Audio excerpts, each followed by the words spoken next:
Hello students. आज हम एक टॉपिक करेंगे अपना जो रिफ्लेक्शन ऑफ लाइट है। उसमें एक टॉपिक है reflection of light from curved surface. इससे पहले हमने प्लेन मिरर का पढ़ा है। जो कि प्लेन मिरर में होता है उसमें जो लाइट आती है वो भी पैरेलल होती है, जो रिफ्लेक्ट होती है वो भी पैरेलल होती है, क्योंकि सरफेस है जो प्लेन होता है। आगे स्फेरिकल सरफेस आएंगे जिनमें कन्वेक्स लेंस होगा, कनकेव लेंस होगा। तो इसमें जैसे हमको बताया गया, when parallel beam of light or ray falls on the plane mirror it is refracted as parallel beam। क्योंकि प्लेन होगा उसकी कोई डायरेक्शन नहीं होगी, सॉरी उसका कोई ऑब्लिकनेस नहीं होगी, कोई एंगल नहीं होगा, वो बिल्कुल प्लेन होगा। इसलिए जो उसमें क्या सिर्फ डायरेक्शन ही बदलती है, जो इंसिडेंट रे है वो रिफ्लेक्टेड रे है। Plane mirror changes only the direction of incident रे।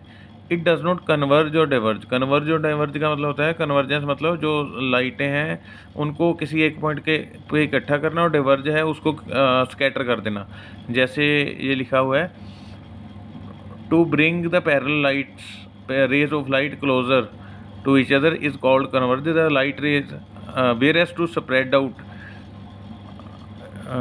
Spread out the parallel ray of light is called to diverge. मतलब जो स्कैटर कर दें। जैसे हमारी लाइट कई बार हमने देखा होगा, रात को अगर आते हैं शीशे पे पड़ती हैं, हमारे पड़े दूसरे के पड़े, तो वो आंखों में आ जाती हैं, क्योंकि वो शीशा स्प्रेड करके इकट्ठा वो मतलब स्कैटर कर देता है, तो लोगों के आंखों में पड़ती है। तो आगे इसके बाद आ गया है स्फेरिकल मिरर। स्फेरिकल मिरर हमको पता ही है दो तरह के होते हैं, कनकेव और कन्वेक्स मिरर। जो कनकेव और कन्वेक्स है, इनमें क्या है, सरफेस कौन सा पेंट है उस पर डिपेंड करता है। इसकी जो फिगर है ये देख लो,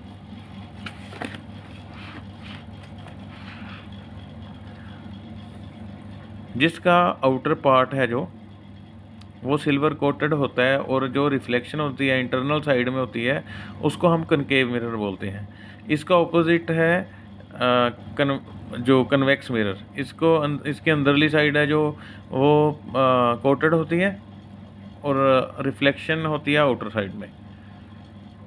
यही यहाँ बताया गया है। आगे क्या है, इसमें अलग अलग टर्मिनोलॉजी है।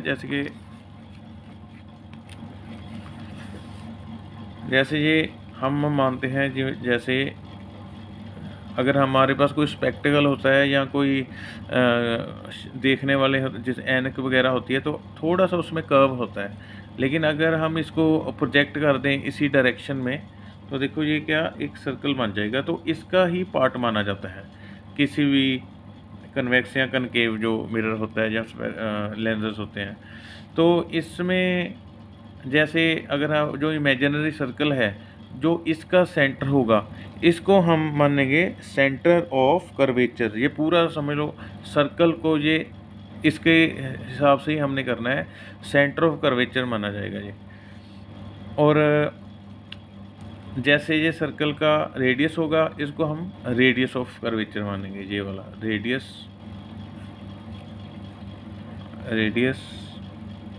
ऑफ कर्वेचर, ये क्या है, सेंटर ऑफ कर्वेचर। या जिस पे लाइट गिरती है, जैसे ये देख लिया इस पार्ट पे, जैसे हमारी स्पेक्स होती है तो उसी जगह पे लाइट गिरेगी, उसको हम बोलेंगे अपर्चर। मतलब जिस पे रोशनी हमारी गिरती है। और जो इसका जो हमारे स्फेरिकल मिरर का जो सेंटर होगा, इसको हम पोल कहेंगे। जैसे लिखा हुआ the centre of the spherical mirror is its pole, या middle point of the spherical mirror is called pole. आगे जो सेंटर लाइन है पोल और सेंटर ऑफ कर्वेचर से जो जाती है, इसको बोलते हैं प्रिंसिपल एक्सिस। ये पूरी लाइन है जो प्रिंसिपल एक्सिस। बाकी सारा कुछ क्लियर हो गया। प्रिंसिपल एक्सिस पता चल गया, पोल पता चल गया, और दोनों मिरर में इनकी रिस्पेक्टिव जो पोजीशन होती है वो सेम ही होती है। आगे जो इसमें टॉपिक है, इसकी टर्मिनोलॉजी ही है फोकस। फोकस वही होता है जहाँ जो हमारी लाइंस है टोटल या रेज होती हैं, टकराने के बाद जहाँ इकट्ठी होती हैं उसको फोकस कहते हैं। जैसे ये हमारे पास फिगर है, यहाँ पैरेलल बीम ऑफ लाइट आई, टकरा के यहाँ इकट्ठी होगी तो ये फोकस होगा। और पोल और फोकस के बीच में की जो दूरी होती है उसको बोलते हैं हम फोकल लेंथ। और ये देखो, the principal focus of a concave mirror is a point on its principal axis to which all the light rays which are parallel and close to the axis converge after reflection. मतलब converge होना जैसे हमने पहले पढ़ा है, मतलब सारी parallel lines का एक पॉइंट पे इकट्ठा होना। तो यहाँ इकट्ठा हो गया, ये प्रिंसिपल है आपका, प्रिंसिपल फोकस हो गया। तो क्योंकि यहाँ पर जो रेज आ रही हैं वही यहाँ मिल रही हैं, मतलब ये सॉलिड लाइंस है, डॉटेड लाइंस नहीं है, तो इसका हम मानेंगे रियल फोकस है। क्योंकि क्वेश्चन आता है भी किस मिरर का या किस मिरर का जो फोकस है रियल है और क्यों है, क्योंकि यहाँ रेज जो होती हैं वही कन्वर्ज होती हैं, इसमें डॉटेड नहीं है और सॉलिड लाइंस होती हैं। आगे कन्वर्जेंस का एक और एग्जांपल है, जैसे बचपन में बहुत सारे लोगों ने देखा होगा या आप पूछ भी सकते हैं कन्वर्जेंस का एग्जांपल क्या है। जैसे इन्होंने बताया हुआ है, मैं वैसे ही बताता हूँ। जैसे आप कोई कनकेव मिरर अगर पकड़ते हो तो उसको आप कागज़ के सामने रखो कुछ टाइम, तो धीरे धीरे आप देखोगे वो कागज़ है जो वो जलना स्टार्ट हो जाएगा। क्यों? क्योंकि जो रेज़ है ना वो देखो यहाँ के पैरेलल है या इकट्ठी होगी तो उसकी स्ट्रेंथ बढ़ जाएगी, और स्ट्रेंथ बढ़ने के कारण यहाँ हीट एनर्जी बढ़ जाएगी। उसके कारण वो जो कागज़ है या कोई भी चीज़ है वो जला देता है। जैसे लिखा है, we take a concave mirror and point it toward sun, hold a piece of paper in the front of concave mirror in such a way that sunlight reflected by concave mirror falls on the paper। मतलब इस हिसाब से हमने concave mirror को पकड़ना है को जो रेज हैं सन की कनकेव मिरर पे गिर जाएं, और a small patch of bright reflected light will appear on the paper. तो थोड़ा थोड़ा जो हम परछाई बोल सकते हैं उसकी, वो जो रिफ्लेक्टेड लाइट है उसकी परछाई दिखेगी पेपर पे वहीं, क्योंकि सारी लाइट वहीं इकट्ठी होगी रेज।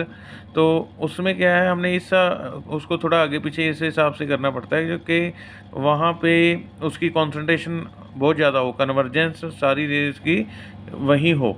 और adjust the distance of paper from the concave mirror in such a way that sharpest point of bright light is obtained। मतलब यहाँ sharpest light होगी, मतलब bright हो गया, तो इसका मतलब यही है, या लाइट अप ज़्यादा हो गया अच्छी तरह से, तो उसका मतलब है ज़्यादातर रेज वहाँ कन्वर्ज कर रही हैं। The sharp point of the light on the paper is image of sun formed by the concave mirror. मतलब जो शार्पेस्ट लाइट है, एक सर्कल होता है, वो क्या होता है, इमेज होती है सन की। The image of sun is formed at the focus of concave mirror, ये फोकस है उसका। If we keep the piece of paper in this position for a few minute the paper will start burning. जैसे मैंने पहले बोला है, ये अगर उसी को ज़्यादा देर तक रखोगे तो वो गर्मी वहाँ इकट्ठी हो जाएगी, हीट, तो वो पेपर को जला देगी। आगे क्यों होता है, this is because concave mirror converges A lot of sun's rays to small point, the heat energy of these concentrated sun rays burns the paper। वही हीट एनर्जी इकट्ठी होकर उसको जला देगी।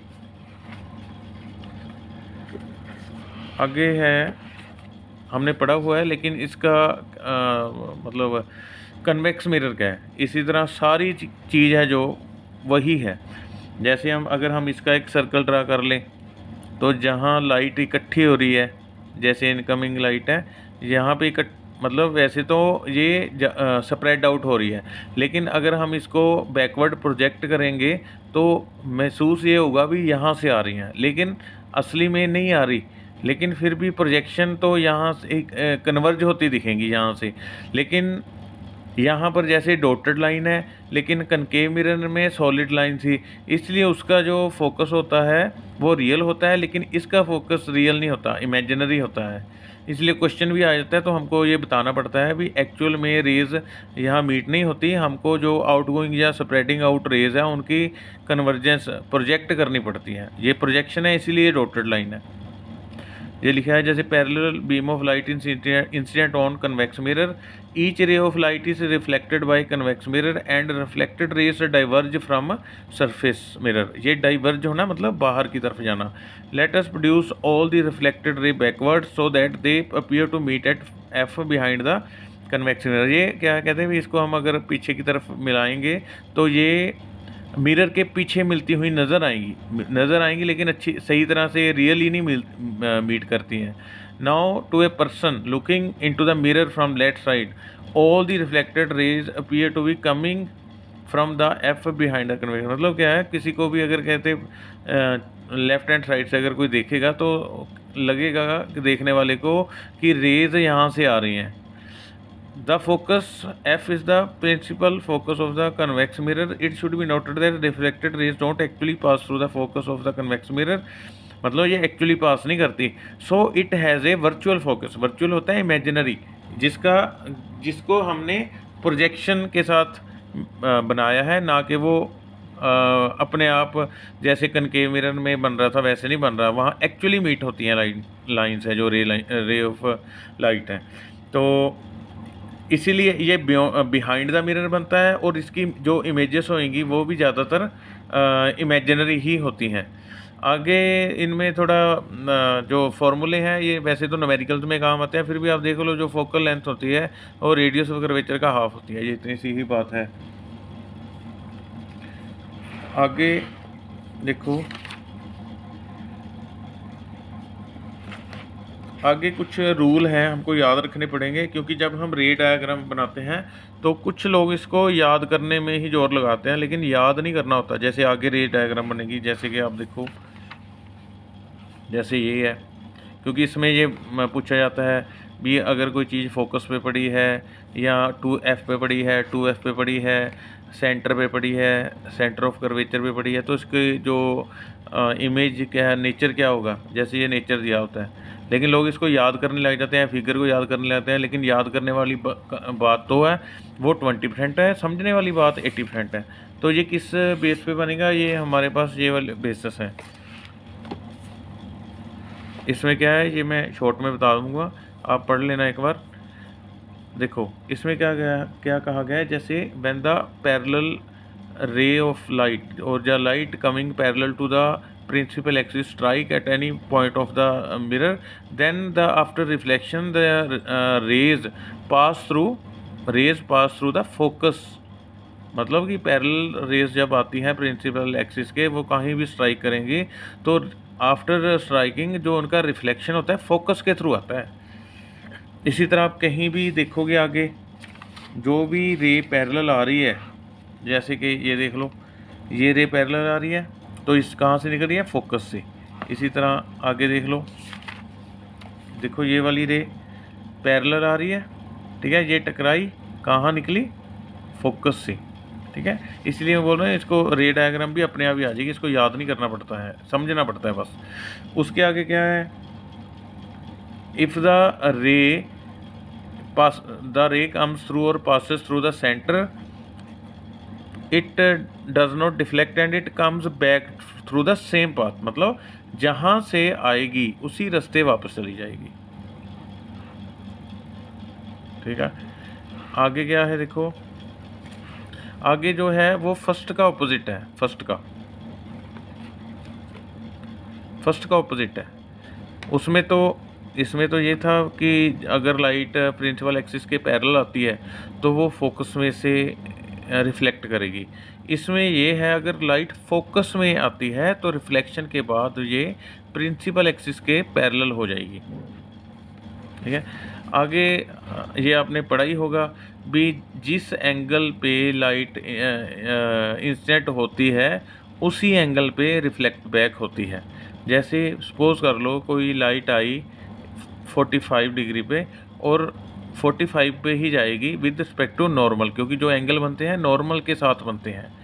ठीक है, ये लिखा हुआ है देखो, a ray of light which is incident at the pole of the concave mirror is reflected back making same angle with principal axis, वही सेम एंगल बनाती है। अब इसमें देखो मैं थोड़ा थोड़ा ओवरव्यू दे देता हूँ, बाकी नेक्स्ट वीडियो में पढ़ेंगे। इसमें क्या है, image formed by concave mirror when object is placed between pole and focus.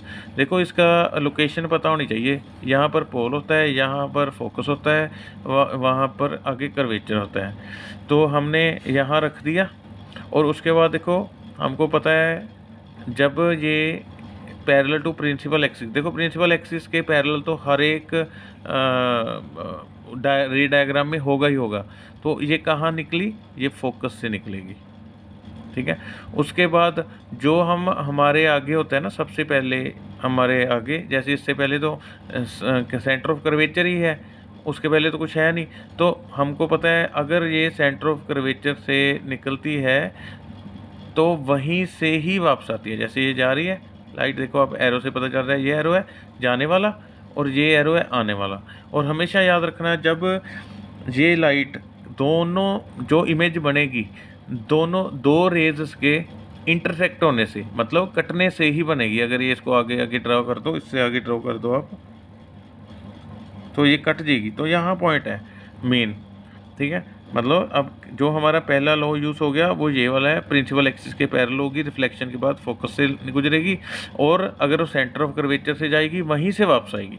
तो देखो इसका इमेज कैसा बना, क्योंकि अगर ये मिरर के पीछे बनेगा तो देखो ये डॉटेड है, तो इसका मतलब है ये पहली बात तो ये वर्चुअल है, और इससे बड़ी है, बड़ी का मतलब होता है मैग्नीफाइड है। ठीक है, और सीधी है, उल्टा नहीं बनी, तो ये स्ट्रेट है या इरेक्ट बोल सकते हैं। इसी तरह आगे देख लो, उसको मैं रिपीट भी कर दूंगा, अगर आपको अच्छी तरह ठीक समझ आ रहा है तो फिर कोई प्रॉब्लम नहीं, आप इसी को समझ लेना।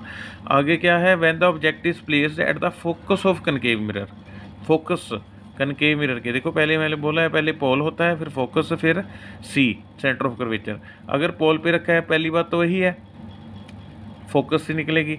उसके बाद देखो, उसके बाद जो इसके पीछे क्या होता है, जैसे मैंने पहले बोला सेंटर ऑफ कर्वेचर होता है, वहाँ से जाएगी, वहाँ से ही आएगी।